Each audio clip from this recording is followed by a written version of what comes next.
Hi, and welcome to the Weekly Grump. As malcontented anarchists, it's possible to read a few, albeit gloomy, portents into the May election results. Despite both main parties claiming success because they avoided meltdown, it was a solid reaffirmation of the petrified status quo.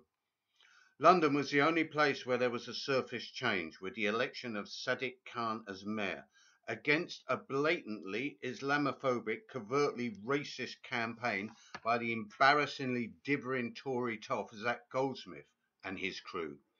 Business, their business, continues in London without the slightest difference. Same show, another glove puppet. Saad Khan, though, has proved a salient for the anti-Corbyn factions to rally around. This looks like a protracted intercenid struggle in order to make Labour electable 4 years hence, as if they are going to win whoever leads them. In London, Labour domination of the Assembly means less than nothing, for example, regarding the housing crisis. Affordable housing. Affordable to who? Average house prices are over £500,000 and rising. Tories and Labour are wrapped up in the fantasy of home ownership. As for affordable rents in the expanding blood-sucking private sector, the pay of a minimum wage worker wouldn't even begin to cover them.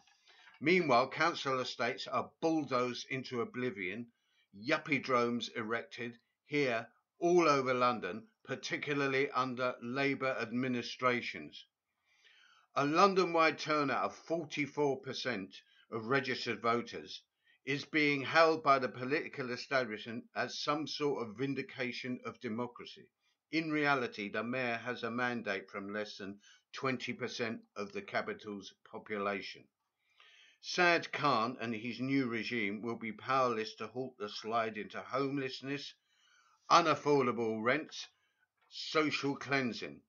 There is, apart from vague abstractions, no evidence that they can and are willing to reverse this. As for the rest of this fossilised island, the situation doesn't exactly look promising for Corbs or Labour in general, more or less obliterated by the S.N.P. again, and overtaken for second place by the Scottish Conservatives. In the rest of the country, after 5 years of Cameron Etonian rule, weekly disasters by a Tory party cannibalising itself over Brexit, they made no headway whatsoever. Failure by any measure, except that is to the deluded Corbynistas. Meanwhile, in Wales, Labour lost votes to the right-wing loony brigade, u.k.i.p, who gained 7 seats on the Assembly, including, amongst those elected, the utterly corrupt and discredited Neil Hamilton. So it's all set for another Tory win 4 years down that long and dusty road. The only other vote of any significance will be in 6 weeks' time, the EU referendum. More on that another time. So to sum up the May elections, it's dirty business as usual.